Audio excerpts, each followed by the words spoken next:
Para quem tá chegando agora, eu sou o Fabiano Lacerda, estou aqui com a Ana Luísa. Alcântara Mendes, sejam bem-vindos ao Penseira, esse caldeirão de ideias, sempre acompanhado com alguém especial, alguém que tem muita substância para agregar. E hoje eu sou suspeita para apresentar essa pessoa. Não porque... tá contendo a felicidade. Hoje nós vamos falar um pouco de saúde, empreendedorismo, qualidade de vida no trabalho, liderança, trazendo as perspectivas de saúde mesmo, né? De saúde mental, o que é que tá acontecendo nesses ambientes de trabalho, falar um pouco desse empreendedorismo, modelos novos de liderança, falar um pouco de o que está acontecendo nesse ambiente, né? E eu acho que quando você pensa em empreendedorismo jovem, quando você fala de trabalho no futuro, eu particularmente penso, né, quem está ao meu redor, isso é Arthur, que tem se debruçado muito dentro desses estudos, dentro do ambiente de saúde, que é de onde ele veio. Arthur é cirurgião dentista. E... Às vezes eu esqueço que eu sou dentista. Nosso convidado broca, né? É isso, é o meu parceiro, meu amigo, meu cliente, meu funcionário, meu patrão, meu cobrador de demandas, é isso aqui. Esse rapaz aqui chamado Arthur Lima é empreendedor, fundador da Afro Saúde, que é uma health tech maravilhosa. Para quem não conhece, deem uma buscada, maravilhosa mesmo. Arthur é mestre em saúde, meio ambiente e trabalho pela UFBA e também doutorando em medicina e saúde também pela UFBA. Arthur, seja muito bem-vindo. Eu achei que você ia largar o doce da Forbes. Desculpa. Arthur é Forbes Under 30, viu, gente? Só queria dizer isso. Mas a era Under 30 acabou, né? Porque Isso, agora eu ele 31. já passou dos 30. Entendi. Achei Mas um pouco o legado ageista. fica, né? Fica. Com O certeza. legado fica. Intercambista do consulado americano. E ele tá muito imbuído dentro dessa demanda da área de saúde, consequentemente trazendo muito essa discussão. E também por ele ser CEO da Afro Saúde, ele também traz muito essa questão. Ele sabe o que é empreender, sabe empreender dentro desse mercado, tem estudado muito sobre novas lideranças, inclusive esse intercâmbio dos Estados Unidos falava um pouco disso. Muito. Então, desenvolver pensamentos sobre essas novas modalidades de liderar, sobre o que é que está acontecendo dentro dos ambientes de trabalho, sobre a saúde mental das pessoas dentro desses ambientes, que é outra coisa que está muito em voga, principalmente aqui no Brasil, né, que a gente tem o segundo país no mundo que tem mais casos de burnout. Então, acho que é fundamental a gente tratar e mencionar um pouco sobre essas questões todas. Você sabe, tem uma coisa que eu nunca falei pra ninguém, que é o porquê que eu me interessei em estudar e pesquisar a saúde do trabalhador, essas coisas. Eu fiz residência, e foi residência de saúde pública. E o profissional de saúde que é residente, seja médico de qualquer outra área, é um tipo de profissional que mais sofre de transtorno mental. A residência acaba sendo um trabalho, né? Que a gente acaba assumindo e recebe uma bolsa.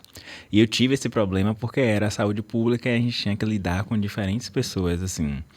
Nós residentes que assumíamos o serviço, a região metropolitana aqui de Salvador. Mas tinha a pessoa que era indicada da gestão. E aí tinha a pessoa que era concursada. Era a pessoa que era contratada. Então, eram diferentes modelos de contratações de trabalho, todos no mesmo lugar, tentando fazer o serviço funcionar. E aquilo ali, na época eu atendia como dentista de família, né? Teve um momento que aquilo ali me adoeceu. Imagino. E assim... A gente nem falava sobre essas questões de saúde mental relacionadas ao trabalho, profissionais de saúde, mas eu percebi, acendeu o sinal de alerta e eu acabei despertando interesse nessa temática e foi por isso que depois eu fui estudar saúde do trabalhador. Eu terminei minha pesquisa de mestrado foi sobre ansiedade em dentistas durante a pandemia. Mas só para dizer que às vezes a gente precisa sofrer umas coisinhas para despertar o interesse em alguma temática e meu interesse em saúde do trabalhador surgiu a partir daí e acabou cruzando com o que a gente faz hoje na Afro Saúde, né? Nós somos a startup de saúde, trabalha com saúde digital, temos uma rede grande de profissionais negros reunidos em uma plataforma, em um aplicativo, mas a gente começou a trabalhar com empresas também, principalmente porque as empresas estavam começando a ter compromissos com diversidade e inclusão, contratar mais pessoas negras, mulheres, etc, etc. E aí veio o problema.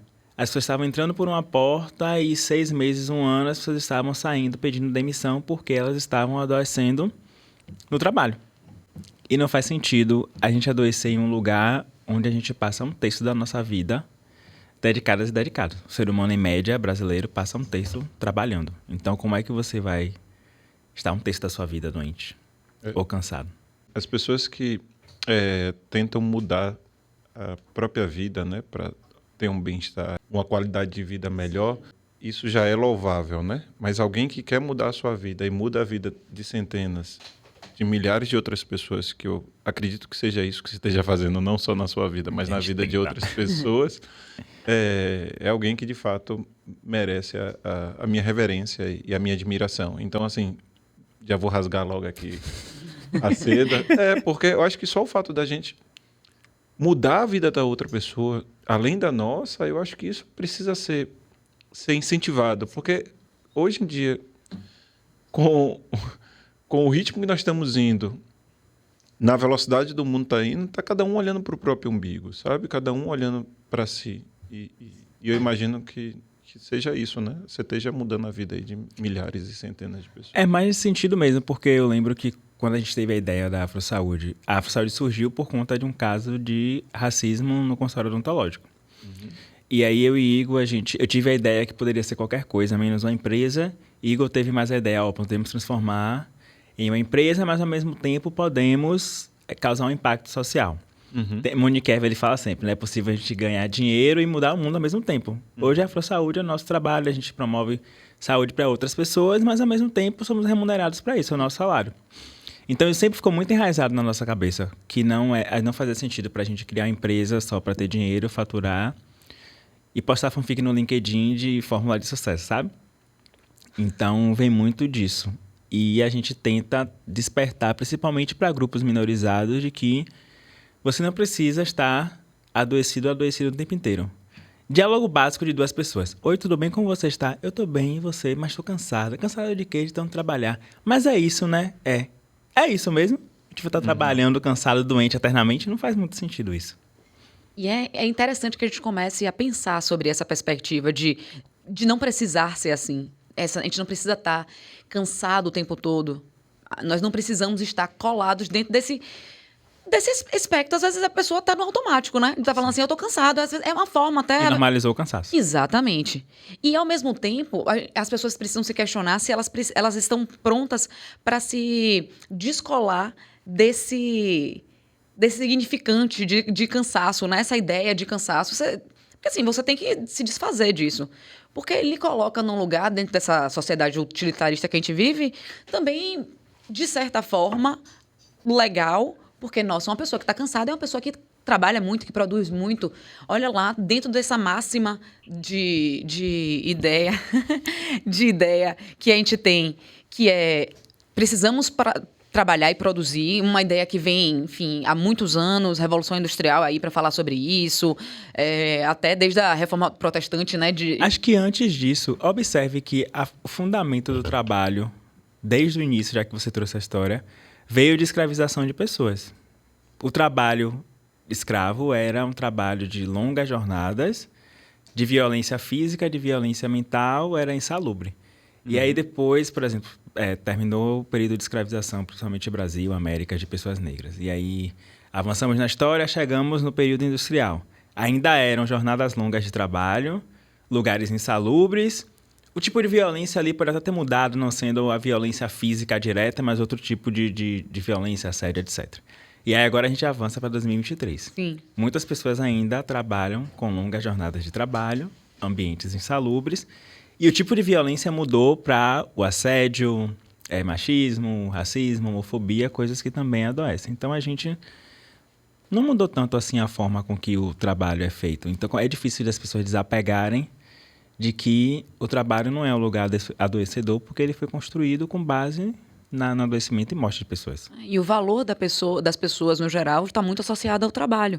Então, se você se pensa como alguém que eu estava dizendo, né, da sociedade utilitarista, onde você precisa mostrar seu valor, e seu valor está muito associado ao que você produz, se você produz muito, necessariamente você está cansado. Então, se você traz essa ideia de estar cansado para qualquer pessoa que seja, você traduz a ideia de que você é uma pessoa que produz muito, uma pessoa que está inserida nessa lógica do capitalismo selvagem, de estar sempre à mercê também, dentro dessa lógica de que precisamos fazer, precisamos trabalhar e nosso valor é sempre provado através do trabalho.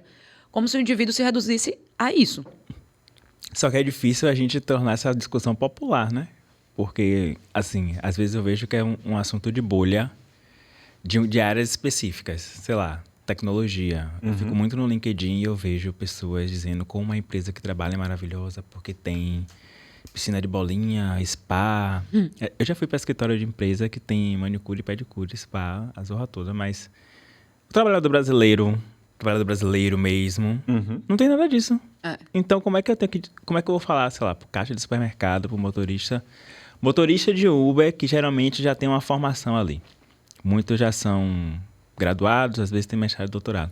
Como é que eu digo para ele que ele precisa descansar se o que ele ganha está diretamente ligado ao que ele produz, que é a quantidade de tempo que ele está dirigindo? Ou o entregador, que literalmente vive correndo para trabalhar, e para ele literalmente tempo é dinheiro. Isso. Então, como é que a gente consegue ter essa discussão equilibrada, né? Para que se torne algo mais palpável para as pessoas? É difícil. Eu fico imaginando, porque assim, dentro de lugares de privilégios, estou falando privilégios de pessoas que têm condições que atravessam o gênero e a raça, mas que têm condições de ter acesso ao conhecimento e, consequentemente, a gente tem alguns privilégios por conta disso. Seria, eu acho que de forma muito inconsequente nossa se a gente dissesse assim, temos que ter qualidade de vida, trabalhar menos. Muitas vezes a mulher mesmo que está sustentando a casa ali, ela vai dizer, eu vou ter qualidade de vida, eu vou ter que diminuir meu tempo de trabalho, como é que eu vou botar comida aqui dentro? Pagar a conta. E às vezes, muitas vezes, ela não tem nem acesso a esse tipo de material que nós estamos gravando aqui, porque ela não tem tempo para ouvir o que nós temos para discutir e debater aqui. Então, assim, eu estou problematizando algo que eu não sei nem para onde a gente vai levar essa linha. Mas eu acho que é importante a gente falar isso, sabe? Ok, a qualidade de vida, a qualidade do nosso dia a dia, mas e essas pessoas que não tem acesso? Não têm acesso. E qualidade de vida são várias coisas, né? Não é só o descanso, é a hora de trabalho adequada, é o dinheiro, é o lazer, é a remuneração. Sexo. Tudo isso. Sim. Porque se você não tem dinheiro para pagar a conta, você adoece. Se você trabalhar demais, você adoece. Pegar ônibus todos os dias ou transporte público que seja engarrafamento para chegar no trabalho, estressar no trabalho, você adoece. É uma coisa complicada de falar, porque a gente sabe que não vai conseguir incluir todo mundo na conversa, né? Mas tentar o máximo possível levar essa jornada com mais leveza e despertar isso nas pessoas. E eu acho que é um pouco de uma tendência que está mudando. Principalmente uma coisa geracional, né? Tem um livro que eu gosto que é Não Aguento Mais, Não Aguentar Mais, como os millennials se tornaram a geração do burnout. E aí a autora fala que a geração X, que são os nossos pais, é aquela geração do preciso trabalhar, um emprego estável, ou concurso público, ter plano de saúde, me aposentar, ter a casa própria, ter o carro. O carro era o sinônimo de vida de sucesso, ainda é para muitas pessoas. Aí chega nós somos a geração do burnout. A geração de várias pessoas que às vezes fazem uma segunda graduação, a depender do lugar que você ocupa, mas tem aquelas pessoas que são os primeiros da família, que estão chegando na faculdade para ter a melhor perspectiva de vida e que são responsáveis, às vezes, pela ascensão social da família. Se você faz a faculdade, teoricamente você deveria ter um emprego melhor, teoricamente você vai ganhar mais, teoricamente você vai fazer com que sua família mude de vida. É meio que um fardo que é jogado nas costas da pessoa para manter a classe social, para ser responsável pela classe social da família. E aí é a geração que adoece. Porque trabalha demais, normaliza o trabalhar demais. E aí agora a tendência é que chega a geração Z mais nova. E aí a gente precisa ser mais atento para falar sobre essa geração. Porque existem as pessoas mais privilegiadas, as pessoas que não são. De que é uma geração que é mais flexível, que é mais aberta a falar sobre saúde mental, sobre vulnerabilidade, de fazer terapia, que tem muita gente ainda na nossa idade, 30, 31, que é resistente. Então, a geração que está vindo depois, ela é mais aberta para essas coisas. Então, aos poucos, esse comportamento vai mudando e eu acho que até em lugares que eram mais inalcançáveis, essa conversa consegue, aos poucos, chegar, sabe? Sim, e é por isso que eu acho importante, mesmo a gente entendendo que vão ter pessoas, uma grande quantidade de pessoas que não vão ter acessibilidade a isso, a gente não desista de falar, sabe? A gente não pare de estar falando e estar discutindo isso. Não simplesmente em podcast, mas dentro da nossa roda de conversa mesmo com amigos, dentro de casa e tudo mais. Porque se a gente não fala desse tipo de problemática, né, sobre evoluirmos, né, o que seremos daqui a algum tempo, né? Que eu acredito que a geração dos nossos pais, e aí eu estou falando pela experiência minha de vida, não sei, dos ouvintes ou de vocês, se falar muito pouco sobre os problemas dentro de casa. Não os problemas de casa, mas os problemas da sociedade, a gente não levava isso para casa, assim, tá ali discutindo o que é que poderia ser melhor e tudo mais. Infelizmente, na minha criação eu não tive muito isso, né? Eu imagino que muita gente passou por isso também, né? Isso aconteceu na minha família, principalmente por causa da afro-saúde, que eu comecei a falar mais sobre questões raciais, desigualdade no mercado de trabalho, a questão do cabelo. Aí existiu a discussão dentro da E família. aí começou a existir a discussão. Mas porque partiu de você. Partiu de... Mas eu não provoquei diretamente, né? Não Sim. reuni todo mundo. Vamos falar sobre racismo. Sim. Foi isso. É orgânico, Mas né? foi orgânico. Por exemplo, meu primo que começou a deixar o cabelo crescer e o cabelo dele sempre foi corte militar. E por um tempo ele já chegou a criticar o sobrinho por causa de deixar o cabelo crescer. Uhum. Mas ele meio que veio mudando essa mentalidade. Ou de compartilhar situações que ele viveu, porque ele trabalha, enfim, embarcado em empresa de petróleo e gás, que já sofreu alguns casos assim de aeroporto, ou de questionar se era o chefe, etc. Minha mãe, que já teve muito isso, porque ela é enfermeira e agora ela trabalha mais em cargo de gestão ou de coordenação. Então agora acho que as famílias estão começando um pouco a falar sobre esses assuntos enfim, discutir de maneira saudável ou não, aí depende da família e do tipo de discussão que vai ter. Mas, por exemplo, isso aconteceu na minha família, da gente falar mais sobre essas questões raciais. E eu acho que é isso mesmo, né? Muitas vezes a gente se queixa, né? De, poxa, determinados ambientes na família ou nosso ciclo de amigos, a gente não tem determinadas discussões. Lógico que tu tem que ter um mínimo de possibilidade para permear esse tipo de conversa. Mas, assim, começa de algum lugar, né? A gente pode começar de algum lugar. Você falou de sua avó, eu lembrei, minha avó agora tá assistindo podcast. Ela pede para meu primo colocar no YouTube e ela assiste, né? Ela assistiu a gente, eu fiquei muito feliz. E assim, é muito legal, porque você começa a discutir, conversar sobre coisas que antes não eram conversadas, não eram pauta. Começa de algum lugar. E com isso, a gente pode fomentar discussões que são de outro lugar, a gente fala a partir de outro lugar. Como isso que a gente está falando aqui, né? De pensar em liderança, pensar em discussões raciais, coisas que antes a gente não falava, ou então que muitas vezes são consideradas coisas que são... isso é besteira, lógico, quando você não vive essa realidade. Com certeza. Né? É muito mais fácil. Todo mundo, como diz um grande amigo meu, quem sente sua dor é que geme. Então, mas assim, a gente poder provocar determinadas conversas, discussões, isso é bem penseira, né? Da gente jogar e conversar e jogar ideias para poder discutir determinados temas. Eu sei que hoje em dia a gente tem vivido uma realidade bem polarizada, mas é possibilitar, é construir. E a partir de algum momento, eu estava me queixando outro dia, né, mesmo, com uma amiga, falando que em um determinado contexto para mim era muito difícil, porque não conseguia aprofundar determinadas conversas. Ela fez, mas por que você não tenta propor de algum outro lugar? Tentar de outra forma conversar? E eu acho que pode ser isso aí. Né? A gente pode trazer discursos de uma forma ou de outra, a forma de falar muda tudo. E um dos assuntos que eu conversei recentemente em casa foi essa questão da ansiedade. Porque a gente vem dessa geração Z, né, que você estava falando, que tinha um plano muito linear de vida, onde essas pessoas elas pensavam, né, em trabalhar, em estudar, trabalhar, alguns se formar. A X, isso. E aí ter o trabalho, comprar um apartamento, comprar um carro, o que seja. Mas assim, de uma forma muito linear, né? E hoje a gente vê essa geração cobrando a nossa geração, que tem a mesma performance, né? Que, como assim você tem essa idade e você... Como assim você não tem um carro? Você não tem um carro, você não tem um apartamento, você não tem filhos. E assim, a gente vê o tempo todo, né? Ao nosso redor, pessoas sendo cobradas dessa natureza. Na sua idade, eu já tinha isso.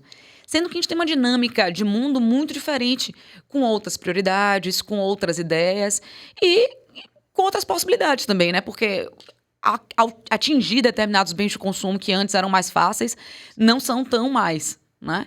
E isso gera, obviamente, um aumento da ansiedade. E com esse aumento da ansiedade, gera situações de saúde mental. Excesso de trabalho. Pois aí acaba sendo um ciclo muito vicioso, né? O Brasil é o país que tem o maior nível de ansiedade no mundo, perdendo apenas para o Japão. No caso, é o segundo país, né, que mais tem nível de ansiedade. E isso impacta diretamente no ambiente laboral que a gente está falando, porque a gente tem casos cada vez mais crescentes de burnout. A gente já tinha números muito altos antes da pandemia. Esses números subiram vertiginosamente durante e depois da pandemia. E hoje tem estudos recentes da USP, da Faculdade de Medicina, mostrando que 1 a cada 4 brasileiros tem burnout. Sim, o índice de afastamento aumentou 26% depois da pandemia, por conta de transtornos mentais. E o número... E aí tem a questão jurídica da coisa, né? E já que a gente falou de burnout, é importante que burnout agora é doença ocupacional. Ou seja, a doença é causada por conta do trabalho. Então, as empresas têm essa responsabilidade agora sobre o processo de adoecimento. Então, a gente tem como comprovar que o ambiente é tóxico, ou que a pessoa está sendo pressionada, ou que, enfim, várias coisas que levam o indivíduo a chegar ao nível de estresse crônico, de irritabilidade, de não conseguir produzir. Observe que louco, eu tenho um amigo que ele é professor de ensino superior e ele foi afastado com um grau altíssimo de burnout e ele é psicólogo e psicanalista. Então, qual é o rumo que a gente está tomando quando profissionais que deveriam cuidar das outras pessoas estão sendo afastados, e ele é profissional da educação, nesse caso também, por conta de um ambiente que pressiona, que a remuneração é muito aquém, que deixa ele muitas longas jornadas, enfim, dando aula. Então, agora as empresas elas são responsáveis. E eu acho que muita gente, muito trabalhador que é afastado... Beleza, o burnout é diagnosticado, a pessoa é afastada, mas e aí, o que acontece depois? Qual é o direito? Na volta. E qual é o direito que esse trabalhador tem? Ele sabe que ele tem algum direito, ele sabe que, sei lá, não sou advogado, você pode falar. Eu posso. se esse afastamento é remunerado ou não, até quando é remunerado, sei lá. Como é que funciona basicamente? Hoje em dia, como você falou, né, o burnout, ele é uma doença ocupacional.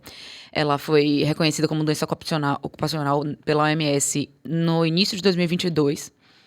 E, por conta disso, você pode ter um afastamento, né? Você tem, enfim, os funcionários têm um procedimento específico, mas os funcionários, basicamente, eles têm esse reconhecimento. Os primeiros 15 dias são pagos pela empresa e ele tendo uma condição de segurado da Previdência Social, né, do INSS, ele pode ser afastado a partir de 15 dias, né? Tendo um laudo médico explicando que ele precisa desse afastamento maior. E aí, a partir disso, o próprio INSS vai pagar o benefício, esse auxílio para o trabalhador. Ele vai receber salários pelo período que seja necessário para ele se recuperar. Certo? Essa é uma questão jurídica, tem outras minúcias, mas basicamente o caminho é esse. Só que o que é que acontece? Dentro dessa natureza, a gente precisa pensar isso, né? Primeiro, que a gente tem ambientes adoecedores.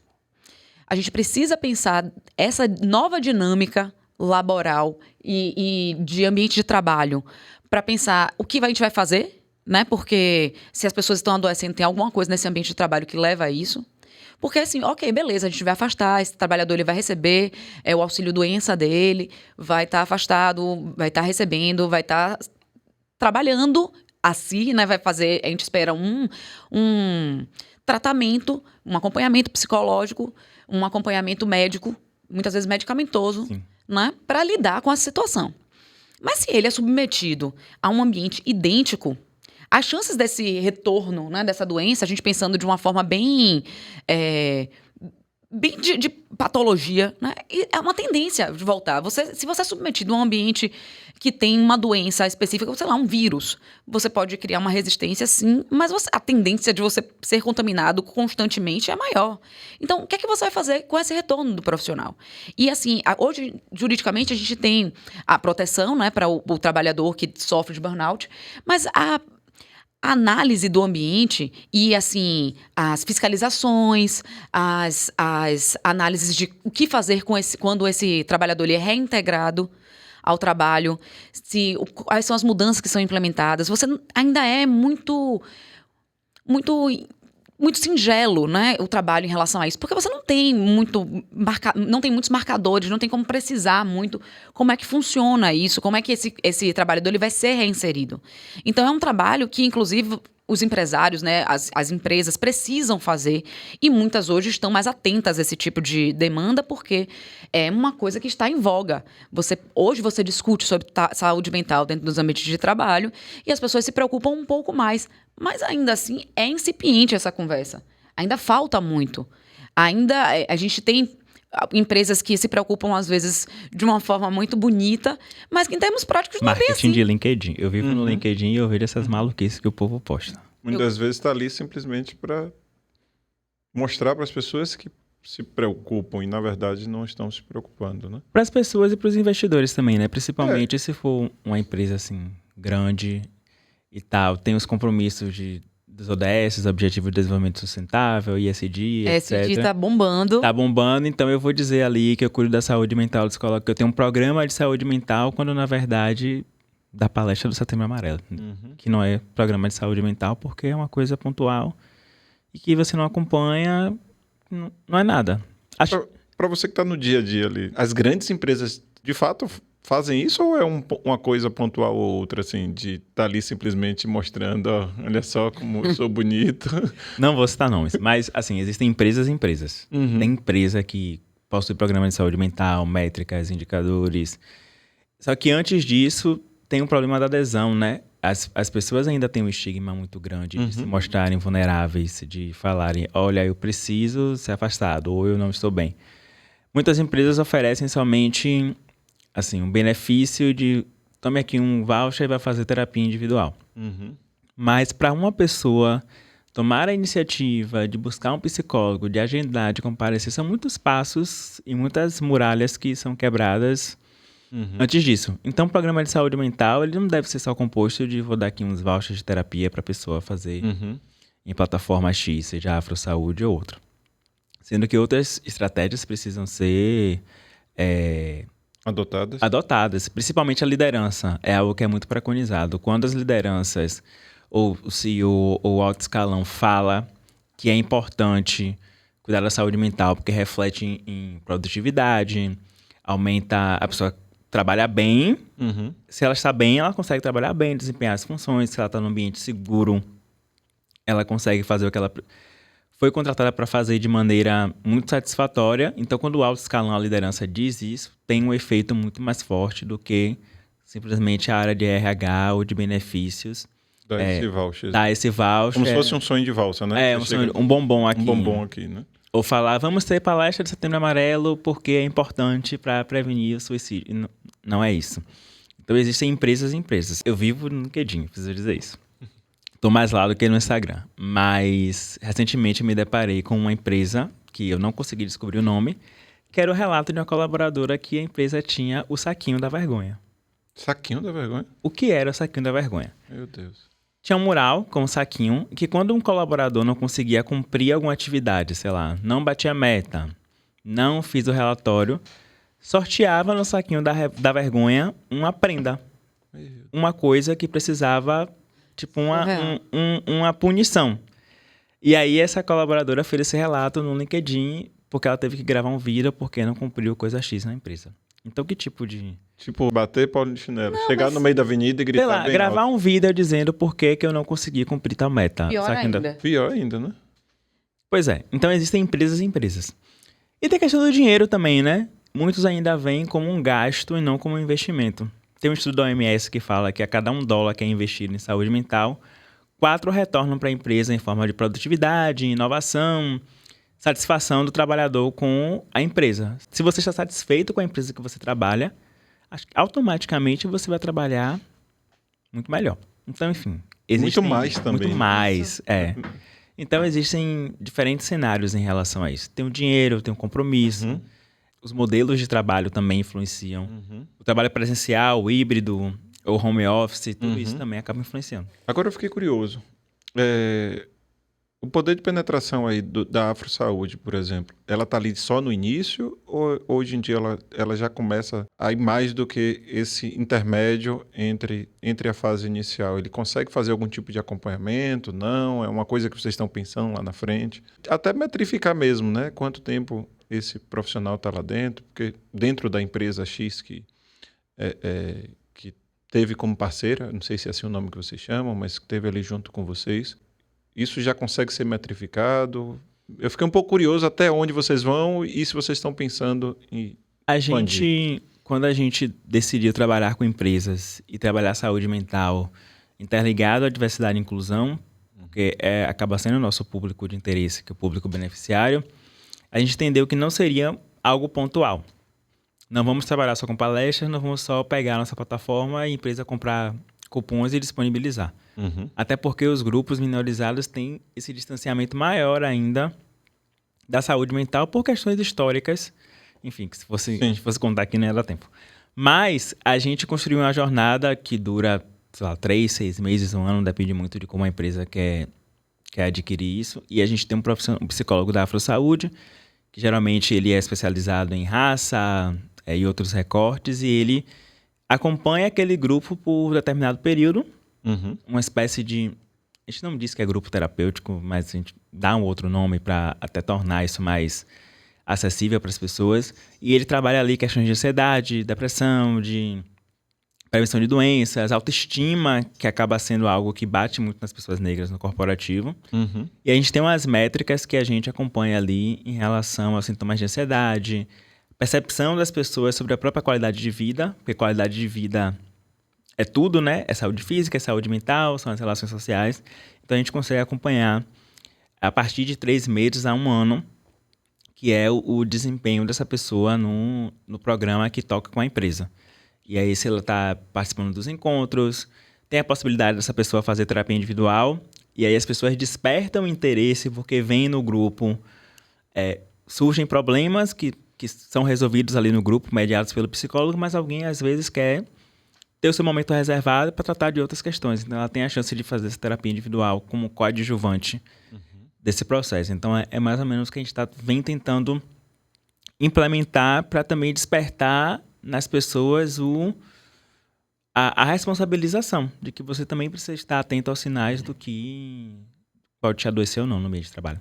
Tem mais adesão de homens, de mulheres? Isso é um pouco equilibrado? O que é que você vê aí durante esse processo? Depende muito do perfil de empresa que a gente trabalha, né? Como a gente está muito voltado ali para o ambiente startups, tecnologia, empreendedorismo, então automaticamente tem um público masculino maior, só que também com as iniciativas de equidade de gênero, as mulheres estão também mais presentes nesses lugares. Então, a gente está tentando ter equilíbrio nesses projetos. Tem projeto que a gente só trabalha com público feminino. A gente tem um projeto com afroempreendedoras, por exemplo. Então, acaba mudando muito de acordo com o perfil da empresa, porque a gente acaba trabalhando com públicos internos, colaboradores, mas públicos internos para empresas que têm ações que impulsionam empreendedorismo, educação e tech, etc. Fantástico. Esse ambiente corporativo, né, que a gente está falando, né, a importância de modular esse ambiente, né, de não fazer simplesmente ações pontuais para fomentar discussões relacionadas à saúde do trabalhador, saúde mental, enfim, a uma estruturação psicojurídica em relação a isso, porque, de fato, né, muda tudo. Muda quando a gente pensa dentro da perspectiva de que a liderança tem que estar engajada nesse pensamento, né? E quando a gente pensa em liderança, a gente tem que pensar... É porque a gente, não necessariamente, né, não necessariamente os chefes são líderes, né? Ainda tem essa. Porque o líder de verdade... Liderança, no final das contas, ela tem... Lógico que a gente aprende algumas coisas ao longo da vida, mas a liderança mesmo é a capacidade, né, de motivar, de mostrar para os liderados um caminho, construir junto.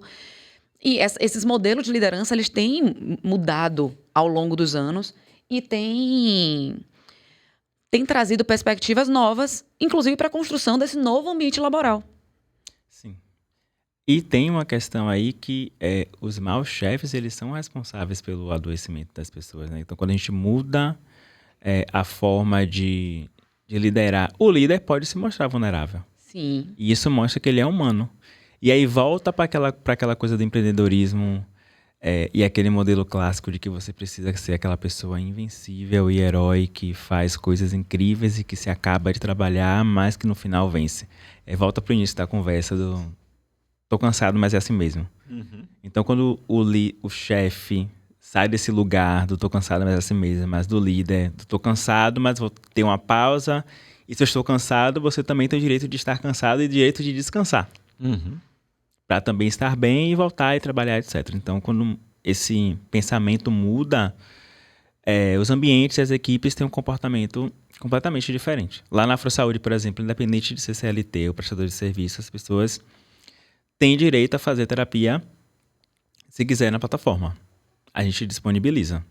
Porque não ia fazer sentido, né? A empresa de saúde que trabalha com saúde mental não disponibiliza isso para quem trabalha, independente de ser nos contratos temporários, a gente percebe a importância disso. Principalmente porque temos pessoas que são neurodivergentes na nossa equipe. Isso é muito legal. E assim, eu acho que a grande coisa, além da disponibilização e possibilitar que, né, que os trabalhadores façam isso, que eles tenham acesso a ferramentas, né, para que eles elaborem melhor, para que eles desenvolvam as questões que são necessárias, inclusive para o próprio trabalho, né? Então, também, assim, não é uma coisa, dentro dessa lógica capitalista, não é uma coisa ruim, né? E é importante mostrar isso, né, para os empresários, para as empresas, que, de fato, é algo que é muito bom para todo mundo. Se você tem um trabalhador que está equilibrado, que está num ambiente interessante, é o que a gente estava falando. Esse provavelmente tem uma produção melhor. Então, é bom para todo mundo. Mas, assim, voltando a essa questão da liderança, eu acho que é a questão de... A palavra ensina, mas o exemplo arrasta. Então, ter líderes que estejam realmente engajados nessa possibilidade de mudança, de perceber que não tem todas as respostas, porque no final das contas ninguém tem, né? A gente somos seres furados, incompletos e nunca vamos ter. E é interessante, inclusive, ter essa falta para que seja constituída uma realidade, para que você produza. Né? É só na falta. Se está tudo tamponado, você não tem como produzir. Então, perceber líderes que se vejam como sujeitos que estão dispostos a fazer diferente, que estão querendo construir com seus liderados, que passem por processos de terapia, por exemplo, né? Que percebam a importância da pausa. Eu acho que isso faz toda a diferença, porque não fica uma coisa protocolar de se pensar que está sendo feito isso apenas porque é bonito, porque falar de combate ao burnout é vendável, que o ISD está por aí. É mais que isso. Muito. E os modelos de trabalho também, né? Quando o líder, o chefe, obriga uma pessoa que ocupa uma posição que poderia ser feita plenamente em casa e obriga essa pessoa a ir presencial, é um problema. É um péssimo modelo de liderança. Porque às vezes aquela pessoa performa muito melhor se ela está trabalhando no home office do que se deslocando, pegando transporte público, engarrafamento para chegar no escritório. Aí chega cansado, irritado, chega suado, não trabalha bem. E esse mindset dos trabalhadores... Por exemplo, tem gente agora que recusa trabalho se for presencial. Uhum. Principalmente se a gente pensar, vamos de novo, a questão de gênero ou de raça, né? O home office permitiu que... O home office ainda é algo muito privilegiado, né? Mas permitiu que, sei lá, mães de família, mães solteiras pudessem ter um emprego porque estão em casa e conseguem levar o filho na escola, voltar, trabalhar, buscar o filho, cuidar da casa, etc. Então, quando a empresa, o líder, o chefe diz que você precisa ir para o escritório, já muda a coisa ali. Já estremece e aquela pessoa já não trabalha bem. Ou quando a empresa obriga, agora são 3 dias presenciais e 2 dias à distância em casa. Até porque híbrido não é para ser obrigatório. Né? A pessoa precisa ter essa flexibilidade quando a pessoa quiser ir se sentir confortável ou fizer sentido, ela vai ao presencial. Então, até esse forçar a determinados modelos, quando o líder ou o chefe faz isso, acaba estremecendo a relação e o trabalho acaba não fluindo muito bem. E não necessariamente de uma forma necessária, né? Às vezes é simplesmente por uma forma de controle que você percebe que é simplesmente por isso. E Sim. quando a gente pensa... Eu acho que é importante também a gente falar, porque a gente estava falando de ESG o tempo todo. E ESG, né? A sigla do ESG tem sido muito falada e nem todo mundo sabe do que se trata. A gente pensa em ESG como medidas relacionadas à governança, a questões ambientais, sociais, dentro das empresas, Das organizações. das organizações como um todo. E isso tem sido colocado cada vez mais em voga, porque hoje a gente está vendo, principalmente no período pós-pandêmico, a importância, né, de se discutir questões voltadas ao bem-estar das pessoas, à vivência social, àquele ambiente que ela está disposta. E as questões governamentais, né, as questões de governança, melhor dizendo, em relação às organizações, que tem sido outro ponto muito fulcral e que tem sido discutido e que tem sido buscado. Porque, mais uma vez, lógico que tem pessoas com propósito, tem empresas que têm um propósito grande em relação às suas atividades, mas também percebe-se que há um desenvolvimento muito melhor dos liderados, dos líderes, quando você faz esse tipo de coisa. Entende? E as pessoas estão cada vez mais escolhendo empresas com compromissos sérios, né? Então, ninguém quer trabalhar em empresas, sei lá, onde só tem gente branca. Ou homens brancos que ocupam os lugares, o corporativo que a gente dialoga muito, né? Então, ou empresas que não são sustentáveis. Se alguém que é vegetariano ou vegano e a empresa destoa ali do modo de consumo, a pessoa não vai querer trabalhar, né? Mas aí, de novo, precisa ver qual é a leitura que a gente faz isso, porque a gente precisa trabalhar para sobreviver e ter dinheiro. Sim. Então, às vezes, a pessoa tem que fechar os olhos e ir porque tem que trabalhar e precisa ter o dinheiro. Enfim, mas essas questões de ESG estão ficando mais latentes porque dita muito a regra do consumo e dita as relações de trabalho que as pessoas estão dispostas a ter. Até que ponto trabalhar nessa empresa faz sentido para mim, ou se ela me adoece, ou se, sei lá, o CEO tem um posicionamento homofóbico, ou se apoia candidatos que incentivam armamento. Uhum. Então tem isso. Para alguém que esteja nos ouvindo não sabe quais são essas siglas, né? ESG, como um bom baiano. Conta aí, Ana, o que é de fato o ESG, né? ESG, quem está chegando aqui agora. Quem caiu aqui ouvindo essa nossa conversa e não sabe o que é. É exatamente isso que a gente estava explicando, né? São as medidas relacionadas a Meio ambiente, environment, social and governance. E government. Do português é ambiental, social e de governança. Isso. Que são pilares relacionados a práticas mais sustentáveis e responsáveis para empresas e organizações. Então, por exemplo, o ED ambiental, por exemplo, pode estar relacionado à redução de resíduos sólidos, consumo consciente, reciclagem, porque as empresas, assim, principalmente de cosméticos, de indústria, geram muitos resíduos. Onde esses resíduos são jogados? Tem reciclagem? Vocês trabalham com, enfim, a cooperativa de catadores, etc. Como é que a gente consegue... Capitalismo consciente, né? Uhum. Produzir coisas, produzir materiais, fazer as coisas acontecerem, mas consumir menos do meio ambiente vivo. E aí o social são vários pilares. Trabalho, diversidade e inclusão, geração de renda, funcionamento de empreendedorismo. Então tem o termo, que é um termo frequente, que é o ESG washing, que é meio que lavagem de ESG das empresas que têm aqueles compromissos de marketing, né? De LinkedIn. Temos o compromisso de reduzir, sei lá, vou pensar aqui, contratar X pessoas negras até o final de 2025 e termos Y número de mulheres em cargos de liderança e etc. Pronto. Tá ali o compromisso, fez toda uma ação, coquetel, blá, blá, blá, blá, blá.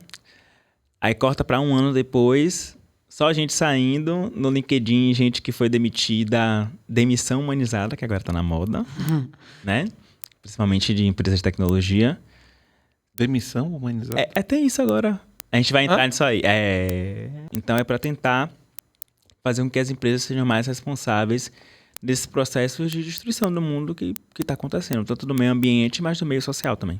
Então, quando a gente pensa em governança, a gente pensa muito também na cultura que existe na empresa. E as métricas e indicadores também, né? Não precisa dizer que fez. Tem que falar o que fez, como fez, qual foi o impacto disso. Quanto foi reduzido, quanto foi contratado, quanto de renda foi gerado, porque aí precisa mostrar por A mais B que o compromisso, que ele foi firmado, que ele aconteceu e que ele causou impacto. Então não basta só dizer que vai fazer, tem que fazer O como, o quando e o quanto. E é muito interessante essa perspectiva. É assim, lógico que tem muito ainda, né? Porque assim, isso que Arthur está falando, né, das empresas que fazem isso simplesmente para mostrar que fazem. Porque é bonito, porque é vendável. Porque hoje, dentro do mundo da contemporaneidade, nós estamos pensando que isso é realmente, as pessoas, elas estão buscando coisas mais associadas a uma preservação das outras pessoas, uma preservação do ambiente, um cuidado, uma atenção maior. Não é simplesmente um trator passando por cima de tudo e ignorando todos os detalhes do ecossistema como um todo, né? De pessoas, de sistema da empresa, de tudo mais. Então, quando você joga uma lupa dentro dessa realidade, você quer associar, consumir coisas que tenham muito a ver com esse propósito. Por isso que uma empresa com um selo ESG, ele é um selo que é vendável. Só que por isso também que muitas pessoas, sem estar associadas às práticas de ESG, elas estão dizendo coisas e estabelecendo métricas de uma forma mais aleatória ou assumindo pactos, sem assim ser. E volta para o que você falou, que existem empresas e empresas. Uhum. Saúde mental, essas estratégias de programas de saúde mental, de ambientes mais saudáveis, etc., entram no S do ESG. Uhum. Então, quando uma empresa diz que tem um programa que ela cria soluções que são customizadas, porque nem todo mundo é igual nas empresas e não adianta fazer a mesma coisa para todo mundo. Inclusive, por isso que esse é o diferencial da Afrosaúde, né? É uma abordagem mais customizada, pensando em grupos de diversidade, questões raciais, etc. Mas por isso que existem empresas e empresas que colocam ali tudo aquilo no LinkedIn, no Instagram e na hora não consegue efetivar. E fica bem latente quando a gente sabe que não é um compromisso que é sério ou que consegue ser feito. Fica feio, na verdade, né? Horrível. Sim, e o próprio... Acho que é horrível, é pior do que feio. 2020, pronto, um exemplo. George Floyd, questões raciais, etc, etc, que todo mundo começou a estabelecer 1001 compromissos, hashtag, tela preta, aquela coisa, não sei o quê. E aí, agora, 2023, as empresas não estão conseguindo bater a meta. E aí, volto para o que você disse de novo. As pessoas estão... Contrata pessoas pretas, bota no ambiente corporativo lá, tecnologia, etc. As pessoas saem porque sofrem assédio, sofrem racismo, porque, de novo, os líderes não estão preparados, porque, de novo, não tem investimento para qualificar os líderes, qualificar o alto escalão, e aí fica aquela roda ali girando na mesma engrenagem sempre. Eu tenho 2 exemplos em relação a essas coisas que para mim são muito cotidianos. Um é assim, eu tenho um amigo que trabalha numa multinacional e aí ele relatando que estava muito chateado de um processo seletivo que tinha, enfim, uma cota, né, para mulheres atingirem aquele determinado trabalho. E uma discussão que a gente teve calorosa, né? Ele, eu, meu marido e a esposa dele, explicando que, na verdade, assim, ele fez, poxa, mas eu acho que eu tenho uma qualificação muito melhor do que aquela mulher, aquela outra e tal. E assim, eu particularmente, eu não acho, eu falei pra ele isso, eu acho que essa outra mulher, ela tinha uma outra qualidade muito grande, outras valências que ele não tinha. Mas, assim, a gente perceber que, na verdade, não é simplesmente você estabelecer, olha, aqui esse processo seletivo, ele é só para mulheres e aqui vamos... É você dar as condições adequadas para que aquele sujeito, ele se desenvolva e demonstre suas valências dentro daquele papel, daquela função que ele está exercendo. E a gente sabe que tem uma coisa estrutural em diversas possibilidades, né? Não é simplesmente, não é uma operação, assim, sine qua non. Tem mais coisa ali, tem umas coisas do dia a dia. Que, por exemplo, eu lembro de uma situação de minha mãe contando dentro do trabalho dela, que era um trabalho super competitivo dentro da indústria farmacêutica, ela foi a primeira mulher que trabalhou dentro desse segmento dela. A equipe dela era só ela de mulher, tinham 20 homens, e muitas das deliberações aconteciam depois do expediente, quando os homens todos iam, assim, 7h30, 8 horas da noite, para um bar ou para um restaurante para conversar. E ela, no geral, não podia estar lá porque ela tinha 2 filhas pequenininhas e dentro de um ambiente que a gente não é como hoje. A obrigação, no geral mesmo, era da mulher, infelizmente, estar dentro daquele ambiente de cuidar da criança, né, das crianças, né? Ela tinha rede de apoio e tudo mais, mas é diferente. Os homens não pressupunham estar em casa tal hora para estar, porque se eles não tivessem, não tinha quem colocasse a criança para comer, para dar banho, etc. É diferente, né? A gente tinha uma perspectiva de pai que ajudava e que hoje essas coisas vão sendo reconstruídas, mas assim, quantas oportunidades ela falou que perdeu porque ela não estava na hora de deliberação de um papinho suave para chegar e resolver isso, porque todos os gestores estavam, representantes regionais, nacionais. E essas coisas a gente precisa considerar quando a gente pensa. E isso tem tudo a ver com a questão de pensar no social, pensar na governança, pensar na empresa, fazendo ações efetivas para que aquelas pessoas se desenvolvam, que aquelas pessoas estejam bem, que aquelas pessoas mostrem mesmo o seu potencial em relação àquilo, não simplesmente colocando lá e vá se vire. Sim, e aí volta o que você perguntou da demissão humanizada, né? É isso, tá aqui na ponta da língua, eu tô curioso. Arthur, me perdoe, eu acabei de ser tio mais uma vez e eu já sabia que era um parto humanizado, né? Aí eu perguntei logo, vai ser o parto humanizado, não vai ser humanizado? Você precisa estar no LinkedIn, porque você vê de tudo, é um experimento antropológico. Mas eu fico imaginando como deve ser uma demissão humanizada. A pessoa sai, é demitida, por exemplo, aí sai pela porta, tem uma equipe Ganha um pra abraço. abraçar ela, ganha um abraço. Tem gente te aplaudindo. Não, é isso mesmo? É sério. Não, mentira. Tem um carro de som do lado de fora, Não. fazendo dedicatório. Tem um abraço. Pra você ver como as coisas, elas estão amarradas, né? Falamos aqui de... Ana Luísa falou de equidade de gênero e tal, e é uma das pautas de ESG, de contratação, pessoas negras, LGBTs, etc. Então, desde, acho que ano passado e esse ano, principalmente no setor de tecnologia, começaram as layoffs, que é outro termo pomposo que criaram para demissão em massa, né? Porque o setor começou a entrar em crise nos Estados Unidos, no mundo todo, aqui no Brasil também. Então, começaram a dispensar cargos, dispensar pessoas em grandes quantidades. Mesmo quando uma startup ou uma empresa, vou pegar aqui exemplo de startups, né? Captou milhões, sei lá, 200 milhões. 6 meses depois, demitiu 20% do quadro de funcionários. Quem são essas pessoas demitidas? Geralmente mulheres. Geralmente pessoas negras.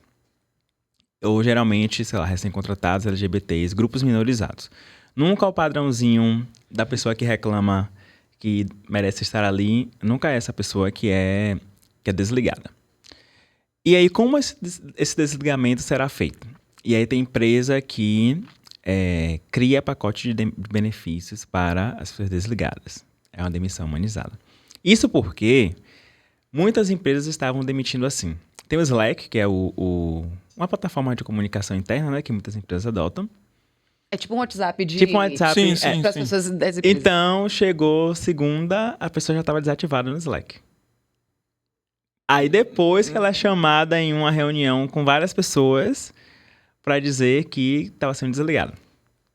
E aí isso começou a pipocar no LinkedIn. Tô dizendo, vá pro LinkedIn. Começou a pipocar no LinkedIn, né? Esses exposed de empresa demitindo por Slack, demitindo por e-mail, fazendo uma demissão coletiva em videochamada. E aí, outras empresas que precisaram desligar pessoas começaram a adotar condutas que a gente não precisa dizer que é humanizada, né? Conduta que deveria ser adequada de desligamento de alguém. Mas o que deveria ser comum, né? Comum. Que deveria fazer parte do dia a dia, vira um bônus. E a empresa é legal porque tá demitindo da forma que deveria demitir. E ainda tem as distorções disso aí. E as distorções disso aí. Mas tem empresa, por exemplo, que de fato, quando tá desligando a pessoa, sei lá, deu algum benefício de terapia, ou mais 1 ou 2 meses de salário, ou manteve o plano de saúde por mais alguns meses. Mas tem empresa que, isso já vazou, empresa que tinha uma cláusula de, assim, se você assinar esse documento, te dou X meses de salário, etc e tal, mas você não pode publicar de forma nenhuma nada de ruim sobre a empresa do desligamento. E aí, recentemente, uma empresa que foi do segmento de finanças, né? Aí deu a notícia. Empresa X faz demissão em massa de maneira humanizada. Aí é o que deveria ser comum. Aí o povo toma como humanizado e aí faz uma grande coisa, assim, vira uma manchete. E aí vira um bônus, né? A empresa é boa, demitiu, mas deu benefícios e tal. No corporativo é difícil da gente trabalhar. Eu imagino. E você precisa encontrar muitas pessoas aliadas para fazer as coisas acontecerem. E aí, de novo, eles têm empresas e empresas. Tem empresa que é muito compromissada, que as pessoas colam nos projetos, colam nos compromissos. Mas tem empresa que, de fato, é puro marketing. Puro marketing. Puro. Ele ainda tá perplexo. Tô mesmo, tô aqui.